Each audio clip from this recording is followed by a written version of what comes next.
নামগুলো বলছে, এলাকা ছাড়ুন, গর্তে ঢুকে যান, নইলে পালান বাইরে।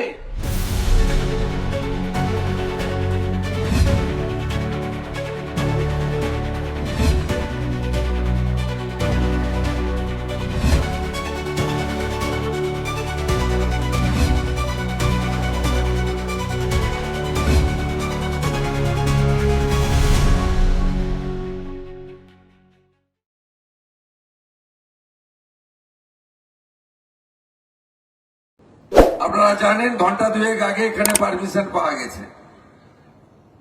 কালকে আমি জনসংযোগে এসেছিলাম, ভবানীপুর থানার পোর্শনে মাত্র 400 মিটার পারমিশন দিয়ে কালীঘাট থানার পোর্শনে আমাকে পারমিশন দেওয়া হয়নি। এই কাজের জন্য যিনি আসল কারিগর ছিলেন, কালীঘাট থানার ওসি, তাকে সন্ধ্যাবেলা ইলেকশন কমিশন সরিয়ে দিয়েছে, নতুন ওসি দায়িত্ব নিয়েছেন। আজকে বেলা 2:30টা নাগাদ আমাদের এখানে অনুমোদন দেওয়া হয়েছে। বলেছে আপনারা খুব তাড়াতাড়ি শেষ করবেন। 5:30টার সময় ওটা পৃথিবীর সবচেয়ে বড় মিথ্যাবাদী, চোরেদের রানী, তিনি তার পাড়াতে সভা করবেন। উনার অবস্থা খুব খারাপ, উনি সভা ছেড়ে পালিয়ে যাচ্ছেন এবং উনার এলইডি আলো আছে, পুলিশ আছে, সিকিউরিটি আছে, উনার মঞ্চে সরকারি লোকেরা আছে, সমস্ত সিটিং ফিটিং ইটিং সব ব্যবস্থা আছে। চেয়ারগুলো ফাঁকা, চেয়ারে কোনো লোক নেই, তাই উনি রেগে মেগে সব ফেলে দিয়ে পালাচ্ছেন। ওনাকে পালাতে হবে 4 তারিখে বেলা 12টার সময়। কলকাতা থেকে ইউরোপে যাওয়ার কোনো ফ্লাইট নেই, আপনি দুবাই যাওয়ার ফ্লাইটের টিকিট কেটে রাখুন, আপনাকে আমরা ছাড়বো না। আপনি যা করেছেন 15 বছর ধরে অত্যাচার, সব হিসাব আপনার হবে, আপনি নিশ্চিন্ত থাকুন। আর এই এলাকায় বাক্স খুললে দেখবেন, ইভিএম খুললে একটা ভোটও মমতা ব্যানার্জি পাবে না। আমি আপনাকে দায়িত্ব নিয়ে বলে গেলাম। এখানকার মানুষজন ভীষণ কষ্টের মধ্যে আছেন এবং তারা, আমি একটু দূরে গাড়ি থেকে নেমে গেছিলাম, কারণ আমাকে তো প্রতি পদে পদে বাধা দিচ্ছে, পতাকা ছিঁড়ছে, ব্যানার ছিঁড়ছে, কিন্তু পারছে না, পিছু হটতে হচ্ছে। আমি হেঁটে হেঁটে আসছিলাম, অন্তত 100টা লোক আমাকে কানে কানে বলল যে একদম আমরা ঠিক করে রেখেছি, জন্মেছি মোরা হিন্দু কুলে, ভোটটা দেব পদ্ম ফুলে, আপনি চিন্তা করবেন না। এই জামাতি মমতা ব্যানার্জিকে কেউ ভোট দেবে না। আমি যখন কালীঘাটের মন্দিরে পূজা করতে যাই, উনি তখন রেড রোডে নামাজ পড়েন। আপনারা নিশ্চিন্ত থাকুন, যে গুন্ডাগুলো গুন্ডামি করে, এখানে কার্তিক ব্যানার্জির সঙ্গে দোলা তুলে যারা নামগুলো বলছে, এলাকা ছাড়ুন, গর্তে ঢুকে যান, নইলে পালান বাইরে। 28-29 তারিখ রাস্তাতে দাদাগিরি করতে দেব না। এরা হলো রিঙ্কু, বাপ্পা, পূর্ণ এবং লালটু। আপনাদের বলে গেলাম, এবারে অন্যরকম ভোট দেখবেন। মানুষ নিজের ভোট নিজে দেবে এবং কোন গুন্ডাগর্দি এখানে করতে দেব না। ভারতীয় জনতা পার্টি পশ্চিমবঙ্গে সরকার তৈরি করছে, এটা 8 থেকে 80 সবাই জেনে গেছে। আজকেও আমি সকাল থেকে অন্তত কয়েক হাজার ভবানীপুর বিধানসভার ভোটারদের সঙ্গে মিলিত হয়েছে। তারা প্রত্যেকে প্রস্তুত হয়ে গেছে যে এই নির্বাচনে তৃণমূল কংগ্রেসকে বিসর্জন দেবে এবং মমতা বন্দ্যোপাধ্যায় নিজে এই কেন্দ্রে অনেক ভোটে হারবে। এখানে কার্তিক ব্যানার্জি সহ মমতা ব্যানার্জির চোরেদের যে ফ্যামিলি, যারা 38টা প্লট দখল করেছে হরিশ মুখার্জি, হরিশ চ্যাটার্জি স্ট্রিটে, এই এলাকায় জমি কেনা, জমি বেচা এখানে খালি জমি পড়ে থাকা, এমনকি সরকারি স্কুল বন্ধ করে প্রমোটিং করা, পুরো এলাকা জুড়ে এই কাজগুলো এরা করে চলেছে। আর এখানকার যে সাধারণ মানুষরা রয়েছেন কালীঘাট পটুয়াপাড়া অঞ্চলে, তাদেরকে উচ্ছেদের ভয় দেখাচ্ছে। আপনারা আমার কথা রেকর্ড করে রাখুন এলাকাবাসী, আপনাদের উচ্ছেদ তো দূরের কথা, আপনাদের জমির কাগজ তৈরি করে দেওয়ার কাজ আপনাদের ভাই শুভেন্দু অধিকারী করবে। আপনাদের কেউ কেশাগ্র স্পর্শ করতে পারবে না। আপনারা সবাই মিলে 29 তারিখে 1 নম্বর ইভিএম এ বোতাম টিপে আপনারা ভারতীয় জনতা পার্টিকে জেতাবেন। ইভিএম এ আমার 1 নম্বরে নাম আছে, মমতা ব্যানার্জির নাম আছে 2 নম্বরে। নন্দীগ্রামেও মমতা ব্যানার্জি 2 নম্বরে ছিলেন, আমি 1 নম্বরে ছিলাম। ভবানীপুরেও মমতা ব্যানার্জি 2 নম্বরে আছেন এবং 4 তারিখে গণনার দিন 2 নম্বরেই থাকবেন। 1 নম্বরে যাওয়ার কোনো সুযোগ ওনার নেই। আপনাদের সকলকে বলবো, আমাদের ভারতীয় জনতা পার্টি কর্মী যারা ওদিকে দাঁড়িয়ে আছেন চলে আসুন, ওখানে আসুন এদিকে। আমি আপনাদের কাছে একটা কথা বলতে চাই, 15 বছর আপনারা আপনাদের এমএলএ কে দেখতে পাননি। আপনারা এই ভাইকে জেতান, 8টি ওয়ার্ডে এমএলএ কার্যালয় চালু করে এমএলএ কেমন হয় আপনারা বুঝতে পারবেন এবং ভবানীপুরের মানুষের সঙ্গে থেকে আপনাদের অত্যাচার অবিচার বদলে দিয়ে আপনাদের উন্নয়ন এবং আপনাদের ভালো রাখার কাজটা আমি আগামী দিনে করতে চাই।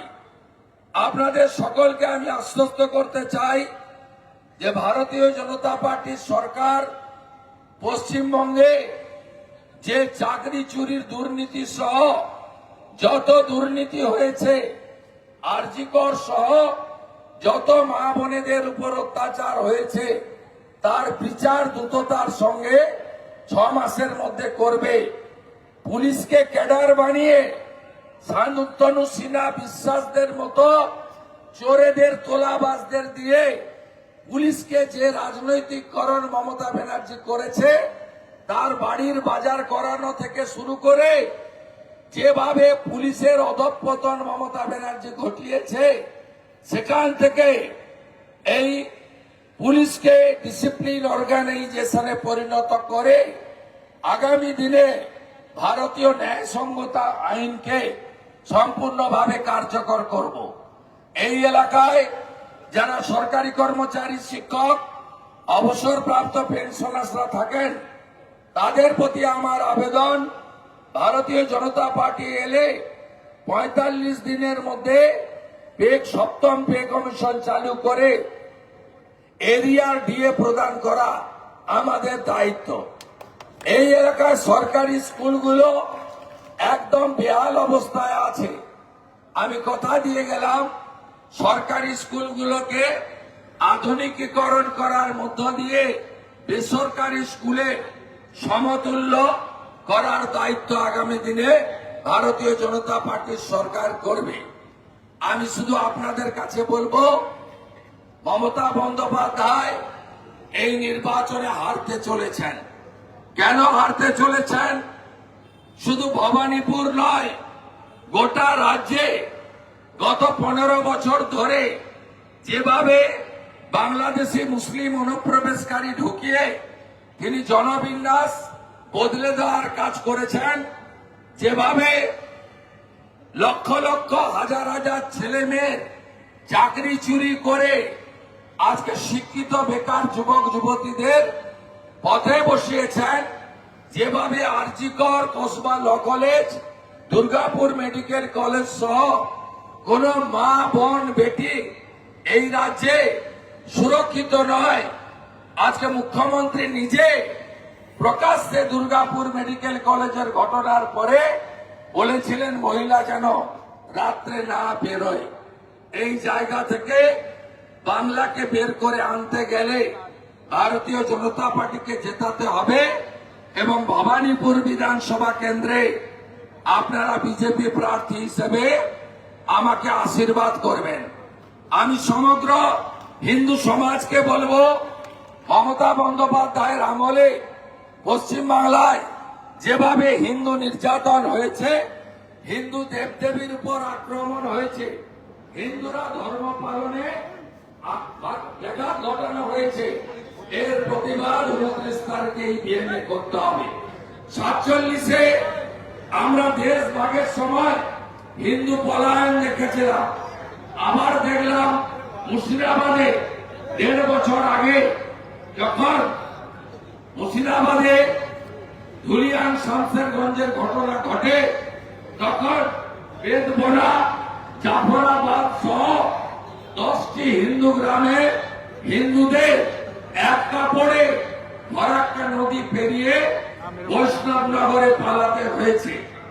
মমতা বন্দ্যোপাধ্যায় শুধু মুর্শিদাবাদ নয়, মালদার মোথাবাড়ি থেকে, মুর্শিদাবাদের বেলডাঙ্গা থেকে সামনেই মহেশতলা, সেখানে বিধর্মীদের হাতে তুলসী মঞ্চ পর্যন্ত আক্রান্ত হয়েছে পুলিশের সামনে। গোটা রাজ্যে দুর্গাপূজার বিসর্জনের দিন বদলে দেওয়া হয়েছে মহরমের শোভাযাত্রার জন্য। এই মুখ্যমন্ত্রীর আমলে দুর্গা ঠাকুর আক্রান্ত হয়েছেন, দুর্গাপূজায় বাধা দেওয়া হয়েছে। ফালাকাটাতে দুর্গা মণ্ডপে ঢুকে বলা হয়েছে এখানে চণ্ডীপাঠের মাইক লাগানো যাবে না। গার্ডেন নিচে গিয়ে বলা হয়েছে আমাদের এলাকা, এখানে গায়ত্রী মন্ত্র পাঠ করা যাবে না। দয়া করে আপনারা এগুলো ভুলে যাবেন না। কাকদ্বীপের সূর্যনগরে কালী ঠাকুরকে ভেঙে, ভাঙা কালী ঠাকুরকে প্রিজন ভ্যানে তোলানোর মতো কীর্তি এই মুখ্যমন্ত্রীর উল্লেখযোগ্য কাজের মধ্যে পড়ে। মন্দির বাজারে বজরংবলী মূর্তি ভাঙা, কলকাতার রাজা বাজারে কালী মূর্তিতে আক্রমণ করা, বজবজের নোদাখালীতে কোজাগরী লক্ষ্মী পুজোর দিন হামলা আপনারা নিশ্চিতভাবে ভুলে যাননি। এই মুখ্যমন্ত্রী মহাকুম্ভে যারা স্নান করতে গেছিলেন 66 কোটি হিন্দুকে অপমান করে বিধানসভার মধ্যে দাঁড়িয়ে ওটা মহাকুম্ভ নয় মৃত্যু কুম্ভ বলেছেন। আমি হিন্দুদের বলবো, সনাতনীদের বলবো, আপনারা এগুলো ভুলে যাবেন না। ভোটে বোতাম টেপার আগে এই কথাটা মাথায় রাখবেন। এখানকার প্রার্থী তৃণমূলের, তিনি হিন্দু ধর্মকে গঙ্গা ধর্ম বলেন। 492 সাল লড়াই করার পরে 3 লক্ষ শহীদ হওয়ার পরে সুপ্রিম কোর্টের নির্দেশে আমরা রাম মন্দির পেয়েছিলাম। আমরা রাম মন্দির উদ্বোধনের দিন 2024-এর 22শে জানুয়ারি আমরা দেখলাম একমাত্র মুখ্যমন্ত্রী যিনি পাঁচ সার্কাসে রাম মন্দির মানি না বলে মিছিল করলেন। যিনি রাম মন্দির মানেন না তাকে একটাও হিন্দু 29 তারিখে ভোট দেবেন না। আমি আপনাদের কাছে এই বিনীত আবেদন করতে চাই। অভয়ের মা আজকে বিজেপির প্রার্থী বলছে আমার মেয়ের মৃত্যুর জন্য দায়ী পুলিশ মন্ত্রী মমতা ব্যানার্জি। আজকে সন্দেশকারী মমতা ব্যানার্জি শাহজাহানের পক্ষে, আর যারা অত্যাচারিত মহিলারা তাদের মধ্যে রেখা পাত্র আজকে হিঙ্গলগঞ্জে বিজেপির প্রার্থী। আজকে উড়িষ্যার কন্যা যখন দুর্গাপুরে ধর্ষিতা হন, মুখ্যমন্ত্রী বলেন সন্ধ্যার পরে যাতে কেউ না বেরোয় মহিলারা। আজকে সেই দুর্গাপুরে উড়িষ্যার কন্যাকে তার বাবা বাড়ি ফিরিয়ে নিয়ে যান আর বলেন যে আমার পশ্চিম বাংলায় কোন কন্যা সুরক্ষিত নয়।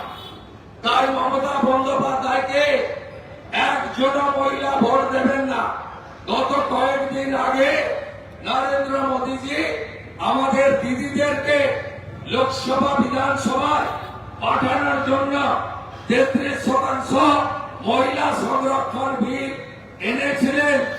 সেই বিলের পক্ষে বিজেপি এনডিএ ভোট দিয়েছে, আর মুসলিম লীগের সঙ্গে গিয়ে আসাউদ্দিন ওয়াইসির সঙ্গে গিয়ে মমতা ব্যানার্জি এই বিলের বিরুদ্ধে ভোট দিয়েছে। তার এমপিরা লস করেছে লোকসভাতে। আপনারা মা বোনেরা আগামী 29 তারিখে ইভিএম এ তৃণমূলকে নো করবেন, এই আবেদন আপনাদের কাছে আমি রাখতে চাই। ভয় একদম পাবেন না। আমি শুভেন্দু অধিকারী নন্দীগ্রামের আন্দোলন না করলে ইনি দিদি থেকে দিদিমা হয়ে যেতেন, কোনদিন মুখ্যমন্ত্রী হতে পারতেন না। ভয় পাবেন না, একদম ভয় পাবেন না। গোটা এলাকার মানুষকে মমতা ব্যানার্জি, তার ভাই কার্তিক ব্যানার্জি, তার ভাই স্ত্রী কাজরি ব্যানার্জি, এখানকার কাউন্সিলর, এই গুন্ডাগুলো রিঙ্কু বাপ্পা পূর্ণলালদের নিয়ে ত্রাসের রাজত্ব তৈরি করে রেখেছে। আমি আপনাদের বলে গেলাম, নরেন্দ্র মোদীজি বড় গ্যারেন্টার, আমিও ছোট গ্যারেন্টার থাকলাম। আপনারা কেউ ভয় পাবেন না। গোটা এলাকায় মানুষকে বাড়ি তৈরি করতে দেয় না, ঘর সারাতে দেয় না।